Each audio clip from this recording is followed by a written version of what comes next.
नमस्कार, स्वराज एक्सप्रेस में आप सभी का स्वागत है और मैं हूं आपके साथ कविता पांडे। तो संविदा स्वास्थ्य कर्मचारी 15 दिसंबर से अनिश्चितकालीन हड़ताल पर है। इससे स्वास्थ्य सुविधाएं प्रभावित हो रही है। वहीं हड़ताल के 12वें दिन सोमवार दोपहर कर्मचारियों ने काली पट्टी बांधकर काले कपड़े पहनकर विरोध प्रदर्शन किया। इतना ही नहीं, संविदा स्वास्थ्य कर्मचारियों को अब बागेश्वर धाम सरकार का आशीर्वाद मिला। संविदा स्वास्थ्य कर्मचारी बागेश्वर धाम सरकार के पास पहुंचे। इस दौरान पंडित धीरेन्द्र शास्त्री ने कहा कि संविदा स्वास्थ्य कर्मचारियों की मांग पूरी होना चाहिए। वहीं दूसरी तरफ कांग्रेस नेता भी अब हड़ताल में शामिल हो गए हैं। संविदा स्वास्थ्य कर्मचारियों की हड़ताल कांग्रेस का समर्थन मिल रहा है। बागेश्वर धाम सरकार का भी लिया आशीर्वाद, नियमितीकरण की कर रहे हैं मांग।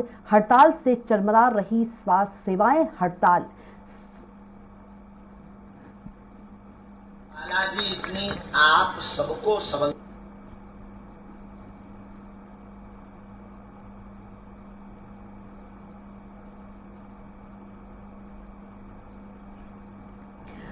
और इसी खबर पर ज्यादा जानकारी के लिए हमारे साथ हमारे संवाददाता भोपाल से अतुल शर्मा लाइव जुड़ गए हैं। अतुल, अब संविदा स्वास्थ्य कर्मियों को बागेश्वर धाम जाना पड़ा और पंडित धीरेन्द्र शास्त्री का आशीर्वाद लेना पड़ा, तो क्या सरकार से कोई आस नहीं रहा अब संविदा स्वास्थ्य कर्मियों को? देखिए कविता, बिल्कुल संविदा स्वास्थ्य कर्मचारी इस समय आर पार की लड़ाई के मूड में है और जिन्हें हम कभी कोरोना वॉरियर्स करके सम्मान करते थे, वो आज सड़कों पे बैठे हैं और मांग कर रहे हैं नियमितीकरण की और बहाली की। ये तस्वीरें हैं जो बता रही हैं कि किस तरीके से प्रदेश सरकार के सामने अब पूरी तरीके से खुली चुनौतियों के साथ संविदा स्वास्थ्य कर्मी पहुंच चुके हैं। हाँ, तमाम ये तस्वीर से जेपी हॉस्पिटल्स की हैं। कांग्रेस की जो नेता हैं वो भी इन्हें समर्थन देने पहुंचे हैं। कल बागेश्वर धाम की तरफ से सोशल मीडिया पे भी जिनका वीडियो वायरल हो रहा था, साफ तौर पर आप तस्वीरें देखिए, इस तरीके से बच्चे भी यहाँ पे बैठे हुए हैं और कहीं ना कहीं इस पूरे जो प्रोटेस्ट चल रहा है, इनका जो प्रदर्शन चल रहा है, उसका कहीं ना कहीं सीधे तौर पर उनका समर्थन दिया जा रहा है। मांग है नियमितीकरण की और बहाली की। आज कांग्रेस के तमाम जो नेता हैं वो भी यहाँ पे पहुंचे हैं धरना स्थल पर। अरुण यादव है, पूर्व केंद्रीय मंत्री हैं, वो यहाँ पहुंचे हैं, कुछ संबोधित कर रहे हैं उनको। तब सीधे मैं आपको सुनाता हूँ। मैं प्रेस के साथियों से कहना चाहता हूँ कि जिस सरकार की नीयत ठीक होती है उस सरकार में ये काम करने में देरी नहीं होती है। मैं कहना चाहता हूँ बहनों आपसे कि राजस्थान की कांग्रेस की सरकार ने स्वास्थ्य कर्मचारियों को, जो CHO जो कर्मचारी हमारे हैं, जो NHM के माध्यम से कर रहे थे प्रदेशों में, उनको रेगुलर करने का काम किया है। क्योंकि राजस्थान में कांग्रेस की सरकार है, मध्य प्रदेश में भाजपा की सरकार है, पूरे देश में केवल 2 राज्य ऐसे हैं। तो देखिए कविता, साफ तौर पर आप देख सकते हैं कांग्रेस के जो तमाम जो नेता हैं वो यही कह रहे हैं कि राजस्थान की सरकार ने संविदा स्वास्थ्य जो कर्मी हैं उनको जो है नियमित करने का जो है काम किया है और अगर मध्य प्रदेश में सरकार आती है तो इन संविदा कर्मियों को भी नियमित किया जाएगा। हालांकि 13 दिन से ज्यादा का समय बीत चुका है और ये तमाम जो लोग हैं यहीं पे बैठे हुए हैं और मांग सरकार से है कि जब हमारा सम्मान किया जा रहा था तो अब हमारा अपमान क्यों किया जा रहा है। अपमान जेल में डालने का, अपमान हमें इस तरीके से सड़कों पर बिठाने का, क्योंकि हम तो कोरोना वॉरियर्स हैं और वॉरियर्स के तौर पर जब हम फ्रंट लाइन में जब लड़ रहे थे उस समय सम्मान किया जा रहा था, लेकिन अब इस की स्थिति में नहीं। मैं बात कर लेता हूँ, आपका नाम बता दीजिए। मैं प्रीतू पटेल, एनम संविदा एनम। कहाँ से हैं? मैं रीवा से हूँ, अभी भोपाल में स्ट्रगल कर रहे हैं, हम रेंट से रहते हैं यहाँ। ठीक है, 13 दिन का समय बीत चुका है। 13 दिन से लगातार आप लोग बात तो कर ही रहे हैं, कोशिश भी हो रही होगी सरकार की तरफ से। अभी तक का क्या निष्कर्ष निकल पाया? अभी तक तो कुछ भी निष्कर्ष नहीं निकला इसके, बल्कि अपोजिट में देखा जाए तो हमारे साथियों को गिरफ्तार भी किया जाता है। और यहाँ आप देख सकते हैं, पहले हम बैठते थे, यहाँ पे इन्हें मिट्टी डलवा दी, हमारी दरी लेकर चले गए, बैनर लेकर चले गए, उधर बैठने लगे थे हम दूसरे साइड, तो वहाँ गाड़ियाँ खड़ी कर दी उन्होंने ताकि हम वहाँ पे भी ना बैठ सकें। फिर हम मैक्सिमम लोग अपने घर से मैट लेकर आते हैं, बैठते हैं और हड़ताल कर रहे हैं। हम सब बहुत ज्यादा परेशान है। कोविड टाइम पे हम लोगों ने इतना मेहनत करी, जहां लोग अपने घर से बाहर नहीं निकल रहे थे, वहां हम अपने छोटे छोटे बच्चों को छोड़ के, अपने माता पिता को छोड़ के बाहर जा रहे थे, सेवा दे रहे थे। और मामा जी ने भी हमारा सम्मान किया, पर हमें वो सम्मान नहीं चाहिए। उस सम्मान से हमारा पेट नहीं भरता है और ना ही उस सम्मान से हमारा घर चलता है। हम मामा जी से कहना चाहते हैं कि हमारा बराबर का हक दीजिए, बराबर परमानेंट वाले भी उतना ही काम करते हैं जितना हम काम करते हैं, फिर हमें और उनमें भेदभाव क्यों किया जा रहा है? देखिए भेदभाव का आरोप लगाया जा रहा है, कुछ मार्मिक तस्वीरें भी कविता निकल के आ रही हैं। जी अतुल, जी अतुल, एक सवाल ये है कि आपने अभी कहा भी कि कोशिश कर रहे हैं कि उनकी मांगे पूरी हो जाए, लेकिन कोशिश में सफल नहीं हो पा रहे हैं, इसी कारण वे सरकार को छोड़कर, सरकार से आस नहीं है तो बागेश्वर धाम पहुंचे। धीरेन्द्र शास्त्री का भी आशीर्वाद मिला, तो उनसे सवाल कीजिए क्या उनको आस है कि धीरेन्द्र शास्त्री जी सरकार तक उनकी बात पहुंचाएंगे, क्योंकि आशीर्वाद भी दिया उन्होंने कि उनकी मांगे पूरी होनी चाहिए। अतुल देखिए बिल्कुल कविता, सवाल कर लेता हूं, लेकिन सवाल से पहले कुछ मार्मिक तस्वीरें वो भी आपको पहले दिखा देता हूं, दर्शकों को दिखा देता हूं। छोटा सा बच्चा है, अपनी माँ की गोद में बैठा हुआ है और माँ के साथ वो भी ये मांग कर रहा है कि हमारी माँ कोरोना वॉरियर्स थी, अब क्यों उन्हें इस तरह सताया जा रहा है और क्यों उन्हें सड़कों पर बिठाया जा रहा है। बागेश्वर धाम पहुंचे थे संविदा कर्मी, मैं उनसे भी जान लेता हूँ कि आखिर कितना इन लोग को बागेश्वर धाम के ऊपर भरोसा है। आप लोग बागेश्वर धाम पहुंचे थे, वीडियो भी वायरल हो रहा है, क्या लगता है बागेश्वर धाम से आपकी मनोकामना पूरी हो रही है? हमें पूरा विश्वास है, मतलब बागेश्वर धाम पे हम विश्वास करते हैं और हमको ऐसा लगता है कि हमारी पूरी मांग पूरी हो जाएगी और हमको भरोसा है बालाजी। सरकार तो सुन नहीं रही है। देखिए अभी तक हम देखे 13 दिन का समय हो चुका है, ठंडे भी हम देख रहे हैं कि मध्य प्रदेश और राजधानी भोपाल में अपनी शुरुआती दौर में तो आ चुकी है ठंड। ऐसे में बच्चा है, छोटा सा बच्चा है, लगभग 1 साल का 1.5 साल का बच्चा हो, बच्चों के साथ बैठे हुए हैं आप लोग। अब सरकार तो सुन नहीं रही है, ऐसे में आगे की अब और भी क्या आप लोग की रणनीति होगी, क्योंकि जैसे जैसे दिन बढ़ते जाएंगे आप लोग के दिन कठिन होते जाएंगे, अब क्या रणनीति? सर हम बैठे रहेंगे बराबर और आगे मांगे पूरी करते रहेंगे जब तक मांगे पूरी नहीं बैठे रहेंगे। अतुल, हमारे को परमानेंट नहीं किया जाएगा, नियमित नहीं किया जाएगा, हम शासन के साथ मिलकर काम नहीं करेंगे। कभी एक तस्वीर वो दिखाता हूँ, सिर पे कुछ पहने हुए टोपी टाइप के लगाए हुए हैं, आधी रोटी आधा पेट। जी कविता। जी अतुल, बागेश्वर धाम में बहुत सारे लोग पहुंचते हैं अपनी मनोकामनाओं के साथ, इनसे पूछे क्या आशीर्वाद मिला इन्हें बागेश्वर धाम की ओर से? देखिए बिल्कुल मैं पूछ लेता हूं कि जब बागेश्वर धाम ये लोग पहुंचे तो क्या इन लोग को आशीर्वाद मिला? देखिए मैम, एक सोशल मीडिया पे आप लोग का वीडियो वायरल हो रहा है, आप लोग बागेश्वर धाम पहुंचे थे, क्या आशीर्वाद मिला वहां से? वहाँ से उन्होंने कहा है कि आपकी जो भी मांगे आपने रखी है सरकार को, मुझे नहीं लगता कि वो गलत है, और जो कोई भी मांग होती है वो सब सही ही होती है। इसलिए हमारा आशीर्वाद है आप लोगों के ऊपर, आपकी मांग जरूर पूरी होगी। हम अपने बालाजी महाराज से आप लोगों के लिए विनती करेंगे, वेदना करेंगे और आप लोगों की मांग जरूर पूरी होगी। और मैं सरकार से एक चीज और कहना चाह रही हूँ, जब स्टाफ नर्स और एएनएम के हजारों पद खाली हैं, उसके बाद भी पोस्टिंग क्यों निकाल रहे हैं? हमें पहले सम्मेलन किया जाए, उसके बाद पोस्टिंग निकाली जाए।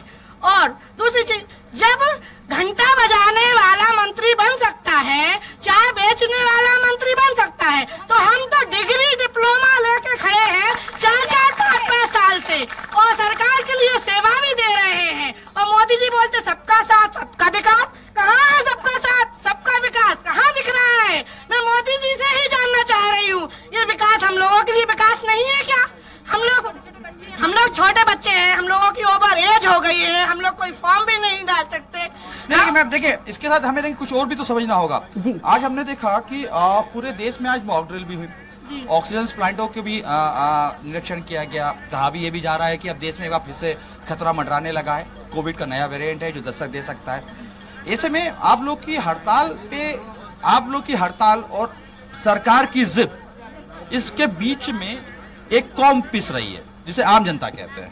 हाँ, आम जनता पिस रही है और पिसेगी क्योंकि सरकार की वजह से ही पिस रही ना। हम लोग थोड़ी चाह रहे हैं कि हम लोग उनको सेवा ना दे, हम लोग तो तत्पर खड़े ही हुए हैं, मगर सरकार ही नहीं चाहती है क्योंकि वो हमेशा राजनीति करते हुए आई है। सरकार कह रही कि आप लोग नहीं सुन रहे। नहीं, हम लोग तो सुनने को तैयार है ना।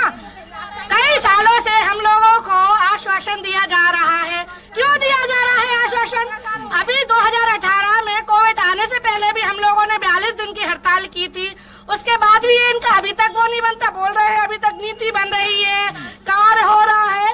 नीति बनाने की जरूरत क्या है? जिनके कैडर हैं उनको पहले से जल्दी से अतुल, आपको रोकना चाहूंगी। हमारे साथ बीजेपी प्रवक्ता नेहा बग्गा भी जुड़ गई है। नेहा जी, आपका बहुत स्वागत है चर्चा में। नेहा जी, आप तक आवाज पहुंच पा रही है? जी, मुझे आवाज आ रही है। नमस्ते जी।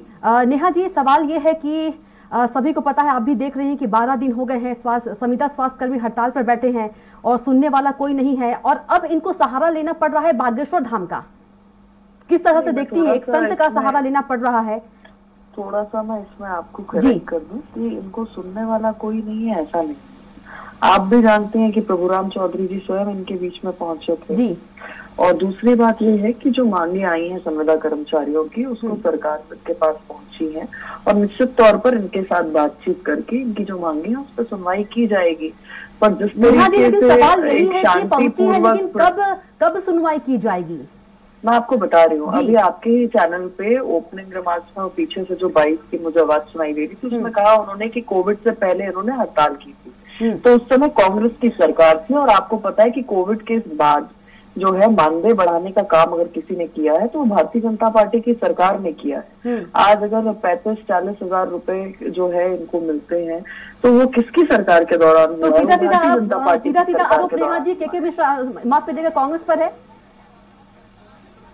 आपने कोविड काल की बात कही है, उस समय कांग्रेस की सरकार थी, आपने कहा के मिश्रा जी से कोविड से पूर्व का जो भी आपने उनका बयान सुनाया एक महिला का, वो कह रही थी कि कोविड से पूर्व उन्होंने हड़ताल करी तो उस समय कांग्रेस की सरकार थी।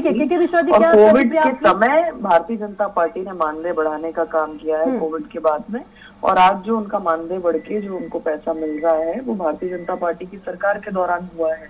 आगे भी इस पर चर्चा करके इन सभी संविदा कर्मचारियों से सरकार निर्णय लेगी। के मिश्रा जी हमारे साथ जुड़े हैं। के मिश्रा जी, आपका बहुत स्वागत है चर्चा में। जी थैंक यू कविता जी। जी मिश्रा जी, आपने सुना नेहा बग्गा जी को, क्या कुछ आपका जवाब? मैं तो 2-3 चीजें आदरणीय नेहा जी से पूछना चाहूंगा कि वो कह रही हैं कि हमारी सरकार ने ये किया वो किया।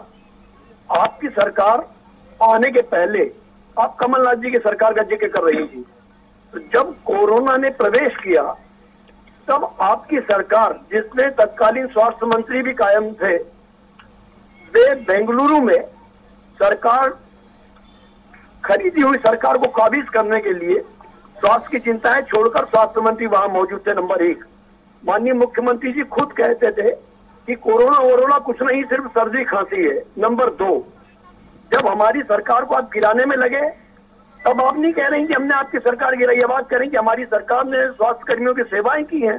तो आपकी सरकार थी, जब खरीदी हुई सरकार थी, तो आप ही करेंगे। कोई नागालैंड से सरकार तो आने वाली नहीं उनके स्वास्थ्य कर्मियों की मदद करने के लिए। और तब आपकी सरकार इन स्वास्थ्य कर्मियों को फूल बरसा रही थी हवाई जहाज से, और अब लाठियां गिरा रही है, अब लाठियों से मार रही है। तो ये कौन सा कैरेक्टर है?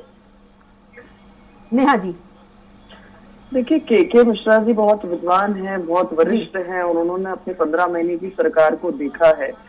कोरोना से भी कई महीने पहले ये संविदा कर्मचारी उस समय हड़ताल पर बैठे थे जब कांग्रेस सरकार थी, और कांग्रेस का कोई नुमाइंदा उनसे मिलने भी नहीं गया था। ये संवेदनशीलता भारतीय जनता पार्टी की सरकार की है कि सरकार बनने के बाद जब कोरोना खत्म हुआ तो इनके जो मानदेय की पूरी मांगी थी उसको स्वीकार करके मानदेय बढ़ाने का काम किया। और मैंने पूर्व में भी कहा कि कांग्रेस जो रुदाली गैंग की तरह शुरू हो जाती है, ये अपने कार्यकाल में जिस तरीके से उन्होंने प्रताड़ित करने का काम किया है वो भूल जाते हैं। परंतु मैं आपको ये कहना चाहती हूँ कि अब जब ये मामला वापस से हमारी सरकार के दौरान आया है तो ये जो संविदा कर्मचारी हैं उनकी बातों को सुना भी जाएगा और उनकी मांगों पर विचार कर उनसे चर्चा कर विचार किया जाएगा या मांगे मानी जाएंगी। 2 सूत्रीय मांगे हैं नेहा जी, क्योंकि फिर से कोरोना जी मैंने कहा कि इनका जो आवेदन है वो सरकार के पास पहुंचा है और इनसे बातचीत करके उसको किस तरीके से स्वीकार किया जा सकता है, कैसे इम्प्लीमेंट किया जा सकता है, वो बातचीत के बाद ही पूरा।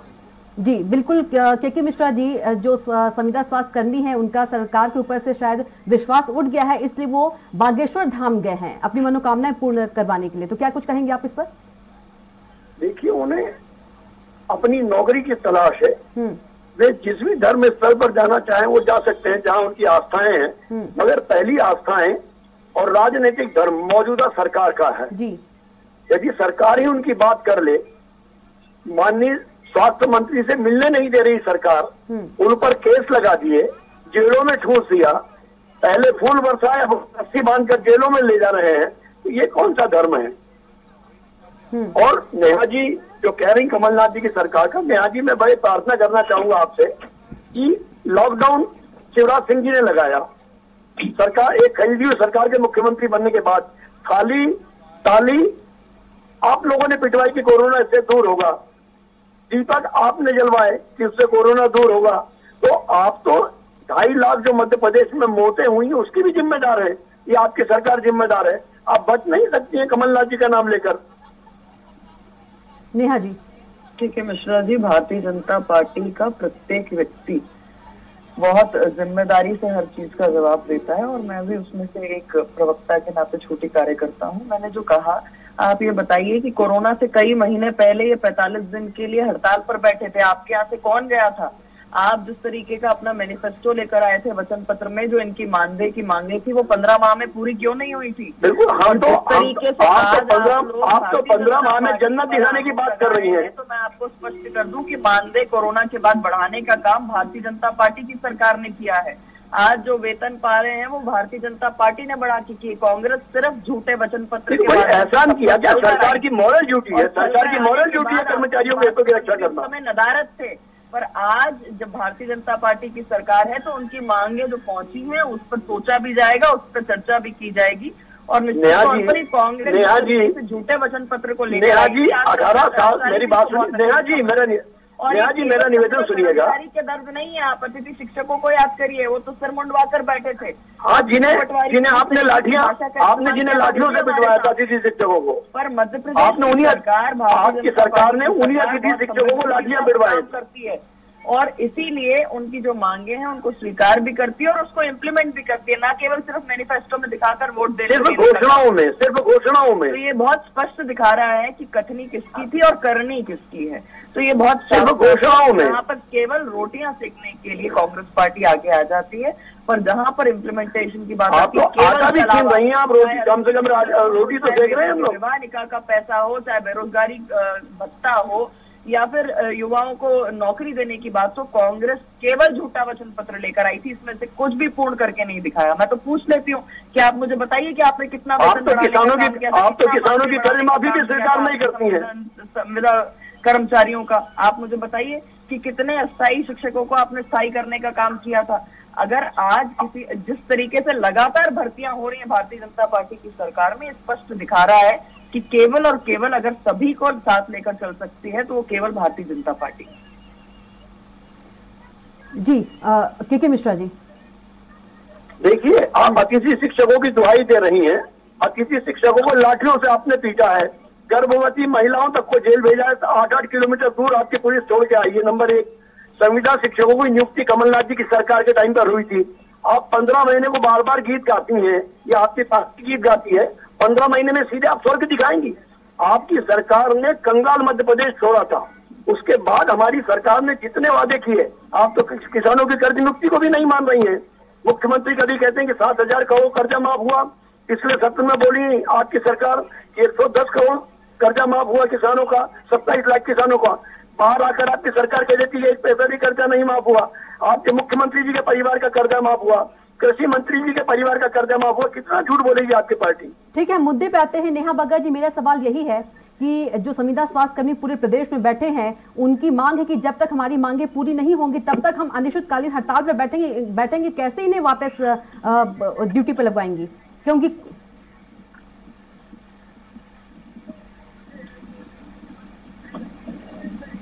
जी के मिश्रा जी, अरुण यादव जी भी वहां पर पहुंचे हैं। जी देखिए जी, हम लोग विपक्ष में हैं। विपक्ष का धर्म है कि अन्याय के खिलाफ आवाज उठाना। कमलनाथ जी ने भी ट्वीट के माध्यम से सफाई ये स्वास्थ्य कर्मियों का सहयोग करने का आश्वासन दिया है। हमने अपनी सरकार आने के बाद पुरानी पेंशन बहाली के लिए भी कहा है। तो जो कमलनाथ जी कहते हैं वो करते हैं। लेकिन के मिश्रा जी, अभी नेहा बग्गा जी ने कहा बीजेपी यही कह रही थी कि जब आपकी सरकार थी तो भी यही सब चल रहा था, तो आज क्यों समर्थन जब आप विपक्ष में है? तो 15 महीने में क्या हमें स्वर्ग दिखाने की बात कही है नेहा जी? 15 महीने में कितनी उम्मीद करती है हमसे? एक कंगाल मध्य प्रदेश छोड़ के गई आपकी सरकार, और अगली सरकार भी हमारी आने वाली है। 3,500 लाख करोड़ से कांग्रेस काल में भी ऐसी हड़ताल पर जो कर्मचारी हैं वो बैठे हैं के मिश्रा जी। जी निश्चित तौर पर कांग्रेस पार्टी विपक्ष का धर्म निभाएगी और हम हर उस अन्याय के खिलाफ उन कर्मचारियों का, स्वास्थ्य कर्मचारियों, अतिथि शिक्षकों, विद्वान अतिथि शिक्षक हो, इन सब की हम लोग मदद करेंगे। अतुल जी, और आपने न केवल मदद करेंगे। जी अतुल जी,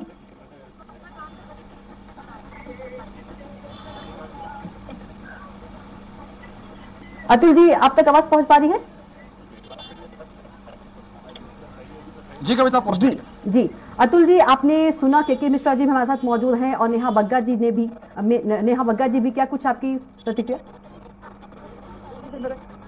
इस तरीके से आपने जब आपने अपना पक्ष रखा तो सबसे पहले आपने यही कहा था कि प्रदेश की सरकार संविदा स्वास्थ्य कर्मी के साथ है, उनसे संवाद किया जा रहा है।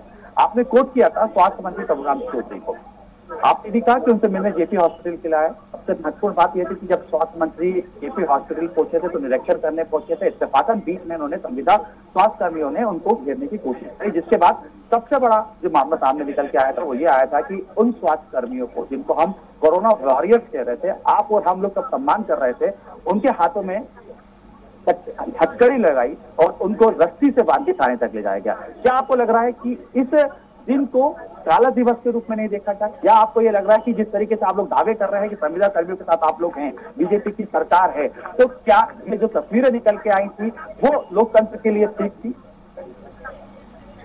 देखिए अतुल जी, मैं ये मानती हूँ कि आप भी इतने वरिष्ठ पत्रकार हैं, आपको ये जानकारी होगी कि अगर कोई मंत्री कहीं पर जा रहा है तो उन्हें जानकारी होती है कि कहाँ पर कौन है और क्या एक्टिविटी चल रही है।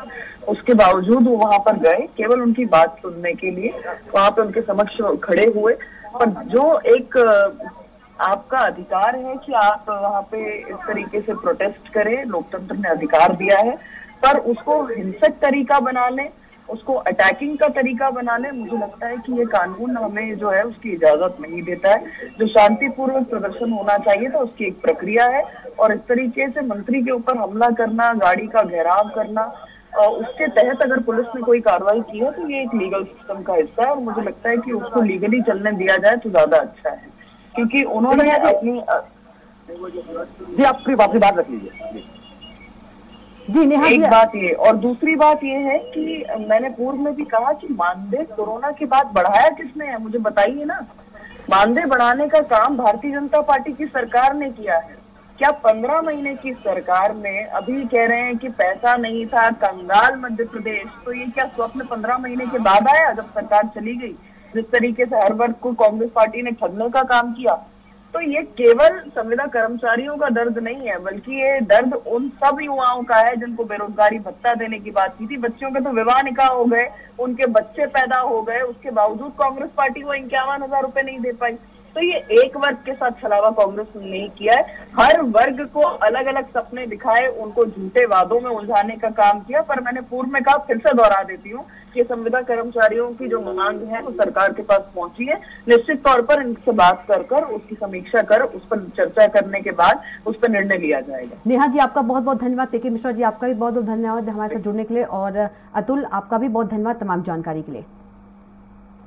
तो संविदा स्वास्थ्य कर्मी 12 दिनों से हड़ताल पर है, पूरे प्रदेश में हड़ताल जारी है और संविदा स्वास्थ्य कर्मियों की 2 मांगे हैं जिसे सरकार तक पहुंचा रही है, लेकिन अब देखना होगा कि इस पर कब फैसला आता है। तो हड़ताल, संत और सियासत में इतना ही। आप देखते हैं स्वराज एक्सप्रेस। मध्य प्रदेश की हर छोटी बड़ी खबर से अपडेट रहने के लिए सब्सक्राइब कीजिए MP स्वराज।